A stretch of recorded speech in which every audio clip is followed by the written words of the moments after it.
오늘 함께 나눌 말씀은 마가복음 1장 14절에서 28절입니다. 마가복음 14절에서 28절 말씀입니다. 우리 다 함께 말씀을 읽겠습니다. 요한이 잡힌 후 예수께서 갈릴리에 오셔서 하나님의 복음을 전파하여 이르시되 때가 찼고 하나님의 나라가 가까이 왔으니 회개하고 복음을 믿으라 하시더라. 갈릴리 해변으로 지나가시다가 시몬과 그 형제 안드레가 바다에 금을 던지는 것을 보시니 그들은 어부라. 예수께서 이르시되 나를 따라오라. 내가 너희로 사람을 낚는 어부가 되게 하리라 하시니 곧 그물을 버려두고 따르니라. 조금 더 가시다가 세베대의 아들 야고보와 그 형제 요한을 보시니 그들도 배에 있어 그물을 깁는데 곧 부르시니 그 아버지 세베대를 품꾼들과 함께 배에 버려두고 예수를 따라가니라. 그들이 가버나움에 들어가니라. 예수께서 곧 안식일에 회당에 들어가 가르치심에 뭇사람이 그의 교훈에 놀라니 이는 그가 가르치시는 것이 권위 있는 자와 같고 서기관들과 같지 아니함일러라. 마침 그들의 회당에 더러운 귀신 들린 사람이 있어 소리 질러 이르되 나사렛 예수여 우리가 당신과 무슨 상관이 있나이까? 우리를 멸하러 왔나이까? 나는 당신이 누구인 줄 아노니 하나님의 거룩한 자니이다. 예수께서 꾸짖어 이르시되 잠잠하고 그 사람에게서 나오라 하시니 더러운 귀신이 그 사람에게 경련을 일으키고 큰 소리를 지르며 나오는지라. 다 놀라 서로 물어 이르되 이는 어찌미냐? 권위 있는 새 교훈이로다. 더러운 귀신들에게 명한즉 순종하는도다 하더라. 예수의 소문이 온 갈릴리 사방에 퍼지더라. 아멘. 어제부터 시작된 마가복음 1장에는 복음 사역의 시작이 기록되어 있습니다. 오늘 본문 1장 14절에서 28절에는 세 가지 시작들이 등장하는데요. 먼저 14절에서 15절은 예수님의 하나님 나라 선포의 시작이고 16절에서 20절은 예수님 제자 공동체의 시작이고 21절에서 28절은 예수님이 행하신 첫 이적이 나옵니다. 이 세 가지 사건은 저자 마가가 마가복음서를 통해서 전하고자 하는 세 가지 주제가 담겨 있습니다. 첫째는 하나님 나라이고 둘째는 예수님을 따르는 삶, 그 삶은 어떤 것인가, 즉 제자도를 말하고 세 번째는 예수님은 누구이신가 라는 것입니다. 이 주제들은 앞으로 전개되는 마가복음서에서 서로 연결되어서 지속적으로 심화되는 모습이 드러날 것입니다. 먼저 본문 14절에서 15절은 하나님 나라의 선포의 시작에 대한 이야기가 있습니다.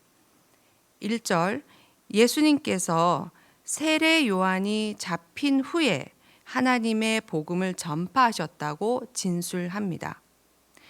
세례 요한은 예수님의 오실 길을 예비하는 사명을 감당했던 인물이었습니다.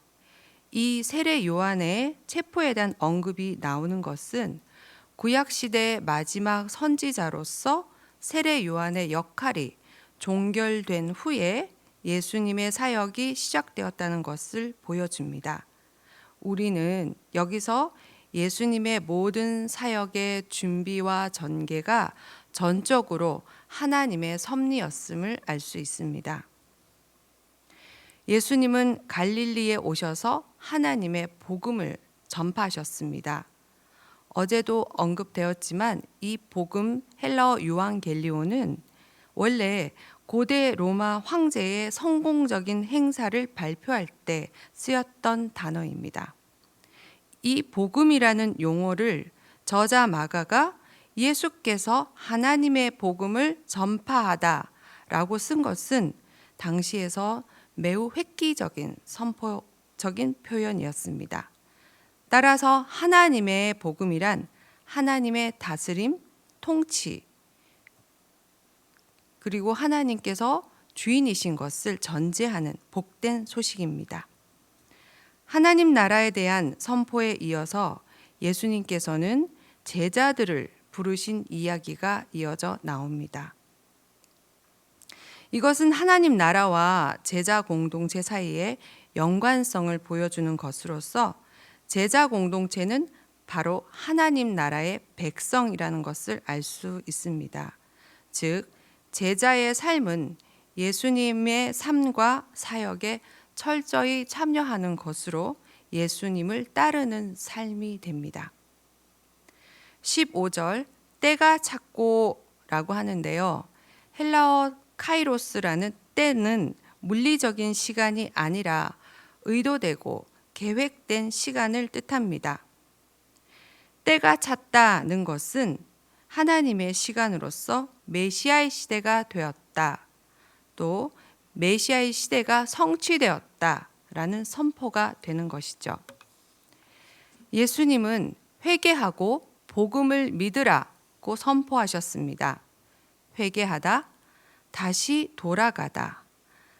이 뜻은 하나님과의 언약 관계로 돌아가라, 즉 삶의 목적과 방향에 철저한 전환을 의미합니다. 또 믿음은 단순한 지적인 동의가 아니고 전적인 신뢰와 헌신을 뜻하는 것으로 복음을 믿으라는 것은 하나님의 통치를 전적으로 신뢰하고 그 통치에 순종하라는 것입니다. 그러므로 이 두 가지 명령으로 선포하신 예수님의 복음은 곧 기독교 신앙의 핵심적인 가르침이며 우리 예수님이 다시 오실 때까지 우리에게 주어진 예수님의 명령입니다. 16절에서 20절 제자를 부르시는 이야기가 나옵니다. 예수님은 갈릴리의 어부들을 제자로 부르셨습니다. 시몬과 안드레가 금을 던지는 것을 보시고 그들에게 나를 따라오라고 하십니다. 세베대의 아들 야고보와 형제 요한을 보시고 그들도 부르셨습니다. 이렇게 예수님은 제자들을 부르실 때 먼저 그들을 보시고 부르셨습니다. 예수님은 자기와 함께 걸어갈 사람의 내면의 중심을 꿰뚫어 보시고 그들을 제자 삼으신 것입니다. 놀랍게도 그들은 곧바로 하던 일을 버려두고 예수님을 따라갔다고 나옵니다. 어떻게 그렇게 반응할 수 있었을까요? 그들은 자신들의 동네였던 갈릴리에서 예수님이 전하시는 하나님 나라의 복음을 들었습니다. 그래서 예수님의 권세 있는 부르심에 즉각적으로 응답한 것이죠. 이 모든 일은 예수님의 주권적인 선택과 부르심에 의한 것입니다. 또 예수님이 자신들에게 너희로 사람 낚는 어부가 되게 하리라는 소명을 주시자 그들은 예수님의 하나님 나라 사역에 동참할 것을 기대하고 즉시 따르게 된 것입니다. 사람을 낚는 어부라는 표현은 구약 성경에도 나옵니다. 예레미야 16장 16절 말씀을 제가 읽겠습니다. 내가 많은 어부를 보내서 이 백성을 고기 잡듯 잡아내겠다. 나 주의 말이다. 그런 다음에 많은 사냥꾼을 보내서 모든 산과 모든 언덕과 바위 틈을 샅샅이 뒤져서 그들을 사냥하듯 잡아내겠다. 뉘앙스가 어떻게 들리십니까? 구약 때 나오는 사람을 낚는 어부는 심판을 뜻하는 단어였습니다. 이와 반대로 예수님께서는 제자들을 통해 사람들을 모으시겠다는 말씀은 죄인으로 받아야 할 심판에서 구원을 이루시겠다는 뜻이 됩니다. 이렇게 제자들은 예수님을 따라 함께 살면서 예수님이 누구이신지를 목격하게 되고 서서히 복음의 증인이 되어 갔습니다. 이것이 예수님을 따르는 제자의 삶입니다. 세 번째 단락 21절에서 28절은 예수님은 누구이신가에 대한 주제를 담은 이야기입니다. 앞으로 계속될 하나님 나라의 사역을 위해서 예수님은 제자들을 또 사람 낚는 어부로 만들기 위해서 하나님 나라를 드러내기 시작하셨습니다. 제자들과 함께 가버나움으로 가신 예수님은 안식일에 회당으로 들어가셔서 가르치십니다. 여기서 첫 이적이 일어납니다. 가버나움 회당에서 안식일에 더러운 귀신 들린 사람을 치유한 사건이지요. 회당, 안식일, 더러운 귀신이라는 사건의 배경은 당시 유대교의 타락한 영적 상황을 보여주는 단적인 면이 되기도 합니다. 예수님이 회당에서 말씀을 가르치실 때 더러운 귀신 들린 사람이 있어 소리를 질렀습니다. 나사렛 예수여, 당신이 우리와 무슨 상관이 있습니까? 우리를 멸하러 왔습니까? 당신이 누구인 줄 아노니 하나님의 거룩한 자십니다. 라고 소리쳤지요. 귀신은 예수님을 안다고 하면서도 예수님을 강하게 저항했습니다. 귀신은 예수님을 제대로 아는 것이 아닌 것을 말하죠. 예수님은 귀신을 꾸짖으시고 잠잠하고 그 사람에게서 나오라고 단 한마디 말씀을 하시자 그 귀신은 사람에게서 나갑니다. 이 이적을 본 사람들은 깜짝 놀라서 서로 물어 이는 어찌미냐 새 교훈이로다. 더러운 귀신들이 순종하는도다 라고 서로 묻습니다. 여기서 이는 어찌미냐 그런 질문은 바로 예수는 도대체 누구이시냐 라는 질문인 거죠. 이후 마가복음에서는 계속 예수는 누구이신가 라는 질문으로 전개되어집니다.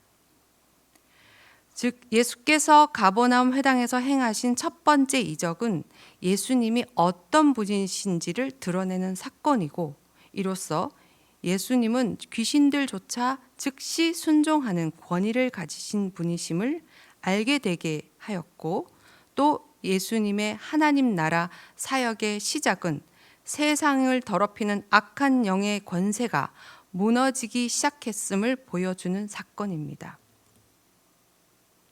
우리는 권위라는 개념을 꺼리는 문화 속에 살고 있습니다. 현대사회는 인권, 또 소수, 약자 그런 단어들을 명분으로 내세워서 궁극적으로는 진리는 상대적인 것이다 라는 생각을 보편화시켰습니다. 이런 사상적 흐름은 사람들의 내면에 삶의 주인은 바로 자기 자신이란 의식을 깊이 심어주고 있습니다. 그래서 요즘 사람들은 어떤 권위에도 순종한다는 개념을 거부하고 저항하는 것이 대세이죠. 현대인들의 탈종교화의 현상과 기독교 인구의 감소에는 이런 사상이 큰 영향을 미치고 있습니다. 참으로 지금은 다시 오실 예수님을 뵐 때가 차고 있는 시대입니다. 그러나 이 땅에 일어나는 모든 상황들, 사건들, 이 모든 것들에 보이지 않는 힘은 존재합니다. 역사적으로는 시대마다 어떤 일정한 큰 권력을 소유했던 자들이 있었고 또 새로운 자들이 등장하는 것을 우리가 보았습니다. 그러나 우리는 알고 있습니다. 온 세상을 움직이는 진짜 권세를 가진 분은 바로 예수님이라는 것을 알고 믿고 있습니다. 우리 인생의 주인은 예수님이십니다. 주인이신 예수님이 우리 삶의 현장에서 바로 그 자리에서 제자로 부르십니다. 그리고 사람 낚는 어부로 살아가라 하십니다. 오늘 본문의 주제와 같이 하나님 나라는 이미 시작되었습니다. 말씀을 통해 우리는 하나님의 은혜로 예수님 제자의 삶을 살고 있음을 확인하였습니다. 이 새벽에 우리 함께 드려지는 기도 가운데 예수님의 권위가 다시 인정되고 높여지고 우리 각자의 인생마다 예수님께서 주신 명령에 합당한 길로 인도되어지는 역사를 다시 한번 누려지길 축복합니다. 기도하겠습니다. 만유의 주인이신 하나님 아버지, 죄로 죽어 마땅한 우리 인생을 존귀하신 독생자의 보혈로 덮으시사 하나님 나라의 백성으로 살게 해주셔서 감사합니다. 종말의 때가 차고 세상은 더욱 악한 문화로 우리를 속이고 우리의 정체성을 망각시키려고 합니다. 우리의 영혼을 지켜 주시옵소서. 이 시간 다시금 우리 인생의 주인은 오직 예수님이심을 고백하오니 각 성도의 심령에 우리 사랑하는 교우들의 가정마다 예수님의 권위가 온전히 인정되고 하나님 나라의 질서를 따라 살아가는 역사가 일어나게 하여 주시옵소서. 부르신 자리에서 예수님의 가르침으로 살아가는 흥덕향상교회 지체들이 오늘도 다음 세대와 이웃들에게 예수님의 권위에 순복하여 살아가는 삶의 본이 되게 하여 주시옵소서. 우리 자녀들을 향한 주님의 긍휼을 구하오니 자녀들 인생의 주인이 되어 주시옵소서. 북녘 동포들의 신음에 귀를 기울이시고 함께 오시는 아버지, 속히 하나님의 복음으로 저 땅을 회복시키고 소생시켜 주시옵소서. 하나님의 복음을 들고 열방으로 나아간 선교사님들의 영육을 강건케 하시고 복음 선포에 능력을 더해 주시옵소서. 우리 인생의 유일한 주인이신 예수님의 이름으로 기도드립니다. 아멘.